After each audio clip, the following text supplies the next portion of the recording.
welcome to another video. This is my November wrap up. Ignore my Christmas decorations up there. It is December when I'm filming this, so I have put them up. But we're talking about November books, which does include a Halloween read that I did not finish before October ended. So basically, I mentioned last month that I was kind of in a life slump, and I still have kind of been in a funk, but I was able to read 11 books in November, which was 4 audiobooks, 3 ebooks, 2 physical books, and 2 manga/graphic novels. So I'm gonna just jump right into the books I read. I will start with the physical books. So I did have a October read spill over into November, which happens every month, but it was significant with this one because it was Halloween Party by Agatha Christie. So Agatha Christie is obviously a classic author, and I have read 2 of her books so far. I have read And Then There Were None and Death on the Nile. So this is my 3rd one. Basically, the premise of this one is that there is a Halloween party, and there's this little kid, she's like 13, and she's bragging about how she has seen a murder, and then she ends up dead at the party. And so the investigator guy who's in a lot of Agatha Christie's books, his name is a name I cannot pronounce, but I will butcher it by saying Hercule Poirot. He is called in to investigate what happened at this party. And like I said, I was kind of like in a life slump reading this book, and it took me a while to get through it. But I just didn't really like it, and I just couldn't really pinpoint why, because I like her writing. I don't know, this book just wasn't doing it for me. Like, there was a lot of people in this book because basically he ended up investigating who murders, because since the kid was saying she had seen a murder, he was thinking that she saw someone be murdered and then that murderer murdered her. So he was trying to like go through all of the deaths and disappearances in the area for the past couple years, and he was trying to figure out which one could have been a murder, which one she could have seen, how that person was at the party with her to kill her. So there was like a lot of moving pieces the whole time. I just didn't really know what he was thinking, because it's like clearly the gears are turning in his head, but I didn't know what was going on. I just could see him talking to all these people, and it was so many people, and I couldn't keep track, and I don't know, it was just like weird. And it gets to the ending and I'm like, I guess that makes sense, but like I couldn't follow it. And then I read some of the reviews, and a lot of people don't really like this book, and it was actually one of her last books she wrote. I think this one was written just a couple years before she died, and I don't know if this is like confirmed or speculated, but she had like Alzheimer's or dementia or something like that.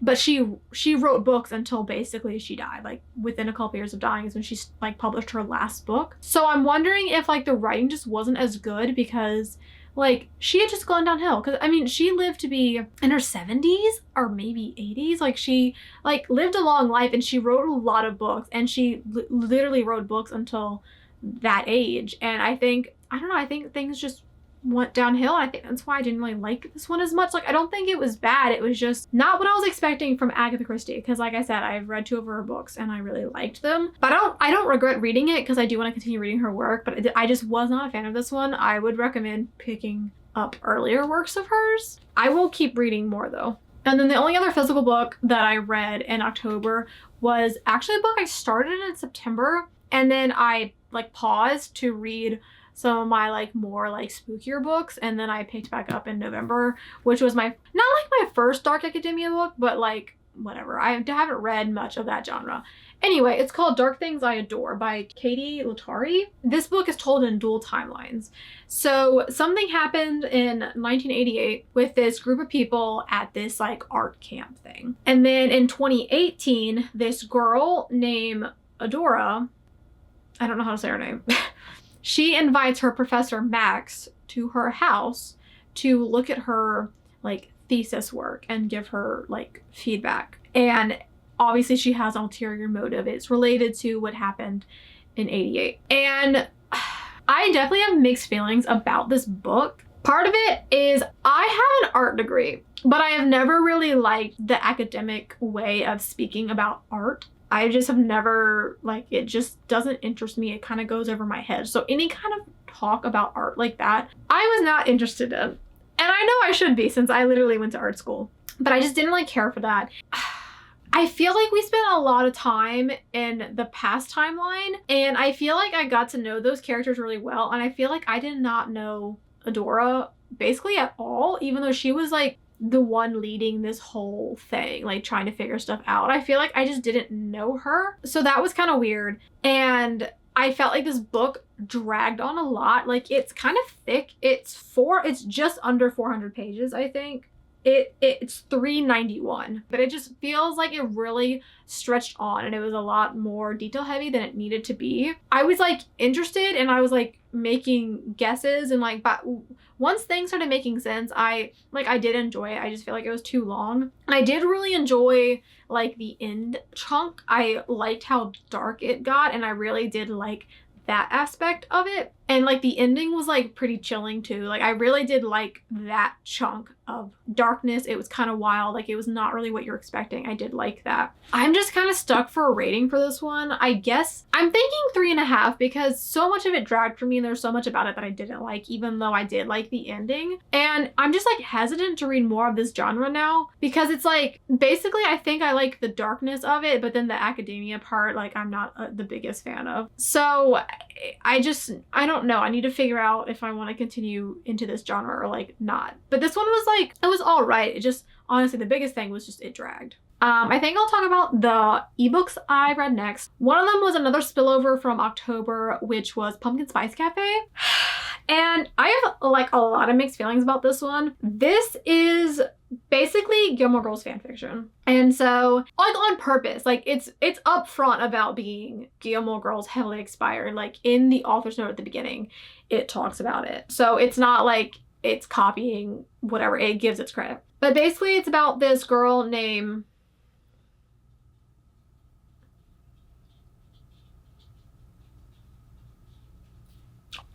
Laura? I don't even remember what her name was. Jeannie. So this girl named Jeannie like lived in the city, had like an office job, like whatever, and then her aunt retires and she's like, here's my cafe, you can run it. I live in this cute small town. Jeannie had been to the town before, so she's like, okay, this is a great new start for me.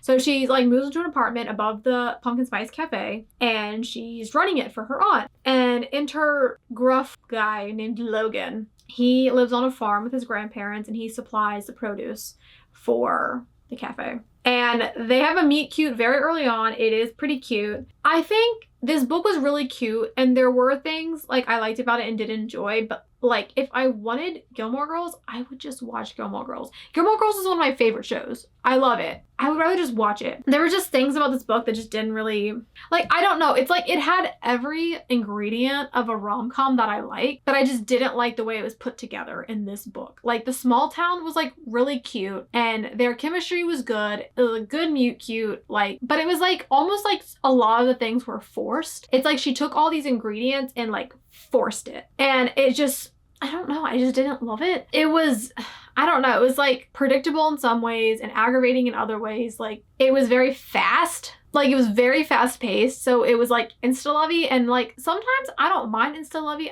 I didn't really like it here. Like, I don't know. I honestly kind of forgot I read this book until I looked at my phone for my list of books I read in November. It was all right. I thought it was really cute, but I wasn't really a fan of this one. 3 stars to be generous. And even though it was like cute, I just wasn't a fan. I don't think I'll read any more in this series, even though they'll probably be cute because I would just rather read other romances. The next ebook I read, I actually really enjoyed, and that was The Inheritance Games by Jennifer Lynn Barnes. This is the first in a series, and I have read the first book in the Natural series by this author, and I liked it. So I wanted to give this one a try because, you know, people really rave about this series, and I really liked it. So basically, this book is a lot like Knives Out.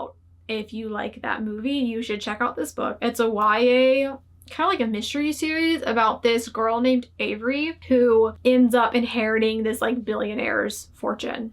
And she doesn't know him. She's in high school. She's living like with her sister who has custody of her. They don't have a lot of money. Like she, you know, doesn't have a lot going on. And then she gets this like letter that this billionaire wants her to show up to his will reading. So she shows up and he leaves like basically his entire fortune to her. Like he has 2 daughters and 4 grandsons and they each get like something, and like his like trusted workers get something, but like the bulk of his fortune, including the family mansion, goes to Avery. And there's a criteria that she must live in the family home with the family for a year. And if she leaves, then she forfeits the family fortune. And so he was like really into like puzzles and like riddles and like all this stuff. So all the grandsons were like raised into that kind of life of like everything is like a game. And so the whole book is like them trying to figure out why he left the money to Avery and not his family. Like, why Avery? They never even met. Like, how did he pick her? What's her connection? Like, I don't know. It was so interesting. I really love her writing, and it made me want to get back into the Natural series because like I really like her writing. I don't know. It was just so good. I'm so excited to continue the series because it's a trilogy, and then she's doing spinoff books too. And it's just, I don't even know what to say about it. I just really, really loved it. It was just so interesting to like see the way they're like how this like puzzle is being like unraveled and how they're going about thinking about it, but also like how their like relationships between each other work, because of course with there being 4 grandsons there is some like romance happening between Avery, not like romance per se, but like there are feelings, there are vibes, like that kind of stuff is happening with the grandsons. And I don't know, it's just like I don't know what to expect, and I'm so excited to continue it. I would probably give this book, I don't know if I would give it a 4.5 or 5. I'd probably not a 5, even though I really loved it, but I really love the series. I'm very excited to continue it. I read it from the library, so I already put my hold in for the next one, and I'm very, very excited to read it. And the last ebook I read was All the Bright Places. What do I say about this book? Basically, this guy, why can I never remember anyone's names? This guy named Theodore Finch meets this girl on the roof of their school. Her name's Violet Markey, and basically they're both up on the roof, kind of like on the edge, and he talks her down and then she like talks him down kind of thing. I didn't like this book. Trigger warning for this book: suicide. I feel like this book could be very triggering for some people, especially teenagers who may be going through similar things. Also, trigger warning: grief. I don't know. I just felt like I don't feel like the characters are particularly likable, and I don't think they're necessarily supposed to be. And I think they can be relatable if you are struggling with depression or like suicidal ideation or anything. But like it was just, there's things about the characters I didn't like, and there was things that like I didn't like about the story. And one of the things I didn't like is the way Finch was just like, he befriended her and he was very forceful about befriending her. Like, he made a Facebook just to like friend her and talk to her, and he would like show up at her house in the middle of the night like, hey, let's go to this place. Like, it was very those things where it's like it's in a book or in a movie and you're like, oh, but then if it happened in real life you'd be like calling the police because it's stalker behavior. I did not like that he was so forceful with being her friend, and it was something that she like needed. Like, she needed someone in her life to like push her out of the bubble she had put herself in, but not like that. Like, he took it too far, I think, and I didn't like that about him. And I know that this happens in real life, but I really hated every adult in this book. I feel like they were very neglectful to these teenagers. Like, literally every adult in this book, everyone's parents, everyone at the school, they were so neglectful to these teenagers, and they just wrote them off. Like, it really, really bothered me. And like I said, I know stuff like that happens in real life, and that is a reality for a lot of teenagers. So I guess the representation is like good to have that in there, but it just was very frustrating to read. I guess because I'm an adult, but there's a lot of things about this book where I feel like, especially reading the author's note, I know that the author was trying to bring awareness to suicide and like what teenagers like go through, but I just don't feel like they did a good job. Like, I do not like the way it was executed in this book, and I just really wasn't a fan of this book. And it is a sad book, but I just didn't really feel that much emotion towards it because I just didn't really care about the characters, and I just didn't like the way this book was done. And like, I read some reviews and like a lot of people kind of felt like this. I think the author had really good intentions, and I just don't like the way it came about. I don't even know what I would rate it. I didn't like it. So now into the audiobooks. I read 4 audiobooks. The first one I read was the 4th book in the Lunar Chronicles, which I read the first 3 last month, and I absolutely love that series so much. It's a new favorite series of mine. So if you don't know what the Lunar Chronicles is, the first book is called Cinder, and it's basically fairy tale retellings, but in a dystopian world. And it's like literally so good. It is so good. It's like this future world where like science is obviously really advanced. So like in the first book, the main character Cinder is like a cyborg. And there's a plague in the city, and there's like people on the moon and an evil queen, and each book follows a different like fairy tale character, and you get their point of view, but then you get the point of views from the people from the earlier books, and then they all tie together, and they all have like love interests, and there's like a revolution happening, and it pulls from the fairy tales in ways that are like literally insane. Like, it had me reading, not the whole fairy tales because I didn't feel like doing that, but I was like reading like summaries of the original fairy tales, because she would like pull stuff from both the original fairy tale and like the Disney version. Like, I feel like there was like aspects of both of them pulled into these stories, but it was pulled in a way that was like so unique. This series is so good, and you have to read it. So yeah, the first one is Cinder, follows Cinderella. The second one's Scarlet, it follows Red Riding Hood. The third one is Cress, it follows Rapunzel. And the fourth one is Winter, and it is Snow White. So the fourth one is the one I finished in November, but I really, really love the series. And there are some like novellas and like spin-off book type things. I'm gonna go back and read those soon. This is a phenomenal series. It's so good.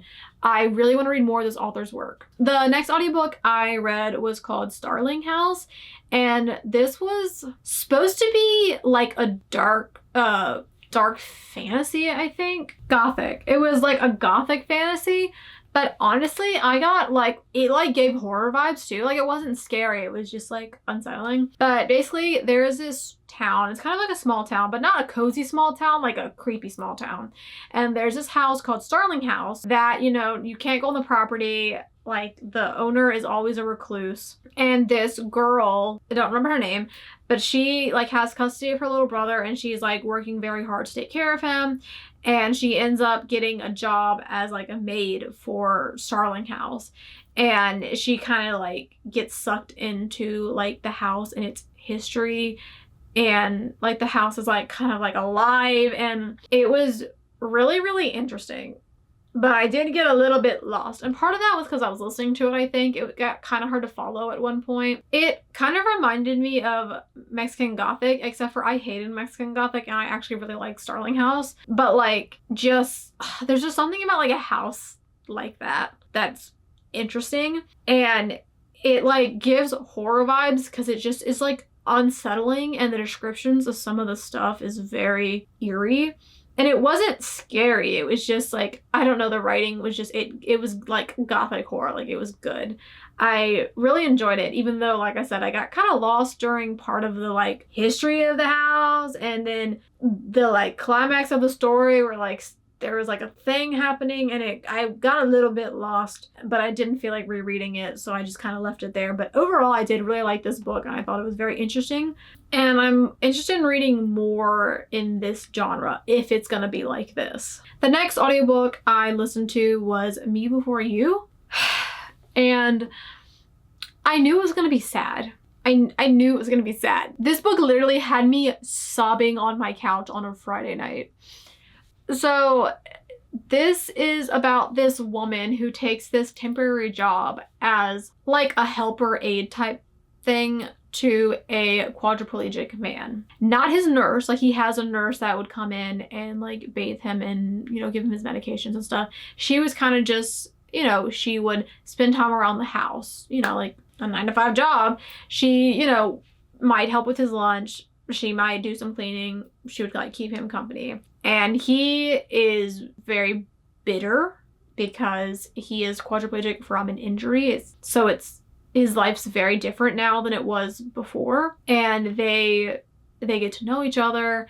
And this book is very, very beautiful, but it's very, very sad. And the ending will destroy you. Like I said, I was sobbing. I listened to it as an audiobook, but I had like 30 minutes left that night. And so I just was like, let me just listen to this, wash dishes, and I ended up just sitting on the couch listening to it, like actually sobbing to the point my boyfriend could hear me from another room and he had to come check on me.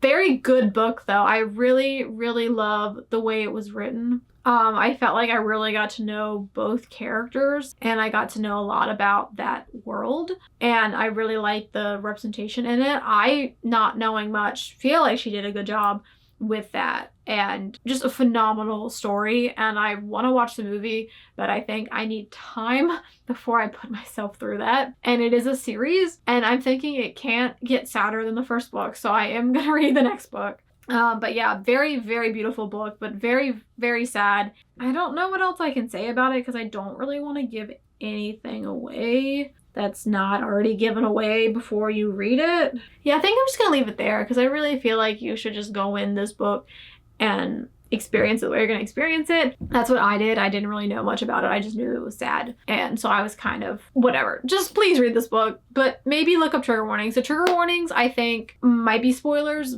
but if you're someone who is triggered by certain things, I definitely would look at the trigger warnings for this one. The last audiobook I listened to was very different than all the other ones, and that was a YA rom-com. I listened to a lot of like YA rom-com coming of age books, and I haven't listened to one in a while, so it was actually very refreshing to listen to one again. For all those books I listened to that are like coming of age YA, whatever, I pick them on the cover. I pretty much never know what they are going into it, but I have read other books by this author before, so that's why I picked this one, and it's called The Getaway List by Emma Lord.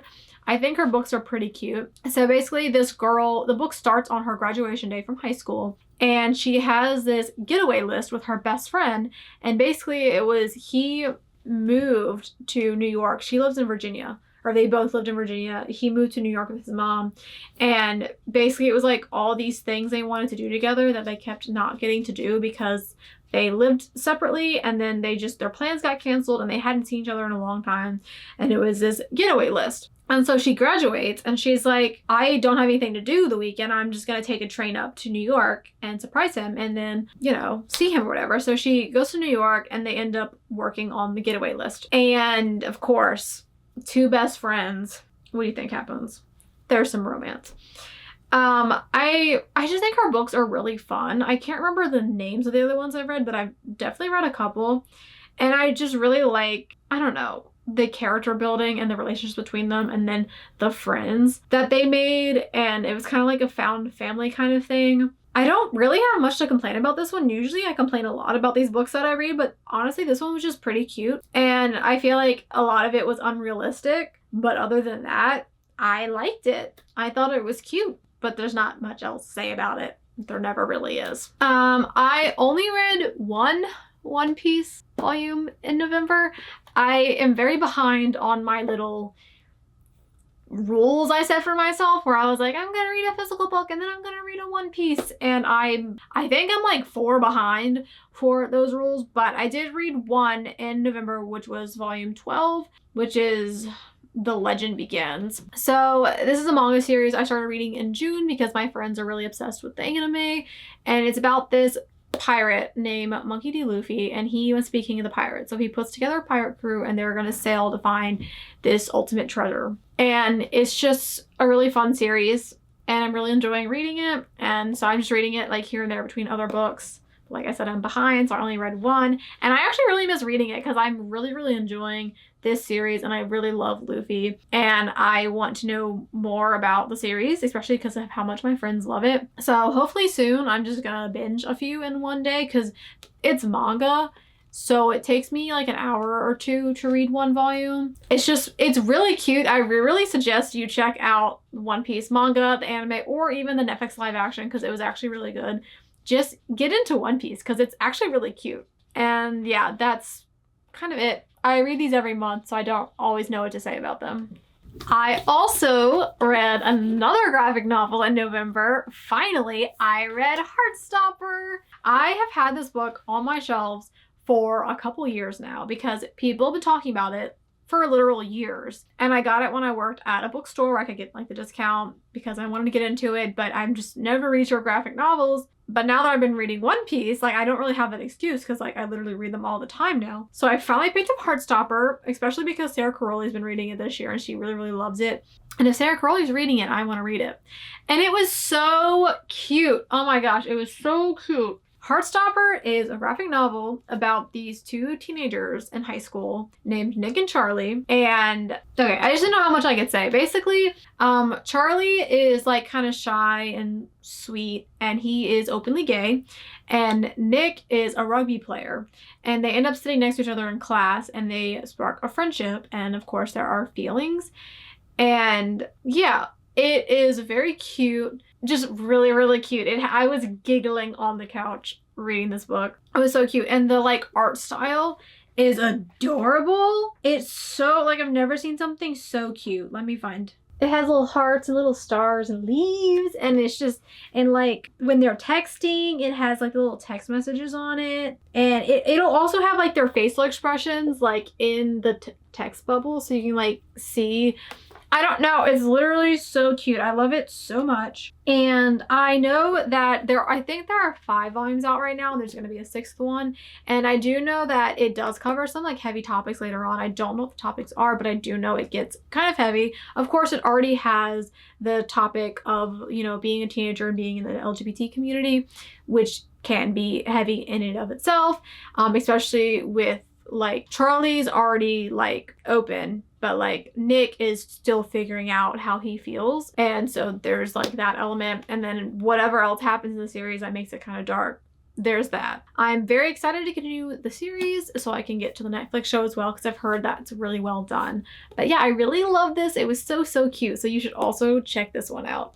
So I think those are all 11 books that I read in November. I am doing a bit better with the funk that I was in, so hopefully I will continue reading in December. I have an internal goal of books I want to get to before the end of the year. So we'll see if I get there, but I will talk about that in my like yearly wrap up where I feel and stand with the goals and stuff. But I do have a couple more videos planned for the year. I don't know what I'll get to with working in life and stuff, but I do have like one more reading vlog I want to do this year and another vlog I want to do, so we'll just see what I get to. But I do have my 10 before the end video up where I talk about the books I want to read before the end of the year.